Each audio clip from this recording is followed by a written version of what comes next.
watu ni wengi kweli kweli wamejitokeza. Lakini sasa mtazamaji, tukukumbushe tu kwamba kwa taratibu za Kiislamu msikitini ama kwenye maziko wanaoruhusiwa kwenda ni wanaume. Kwa hiyo sehemu kubwa ya waliokuja hapa ni kina baba ambao wamekuja kwa lengo la kuswalia mwili hapa msikitini, lakini vile vile baada ya hapa basi mwili utapelekwa pale makaburi ya Kisutu kwa ajili ya taratibu za mazishi ziweze kukamilika.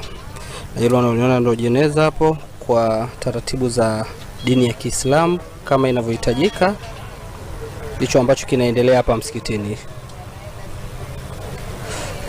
Mtazamaji wa Global TV, endelea kuwa nasi Global TV, tuendelee kukupa taarifa na kila ambacho kinaendelea kutoka hapa msikitini Al-Maamuri Upanga mpaka kwenye makaburi ya Kisutu ambako ndiko mazishi ya hawa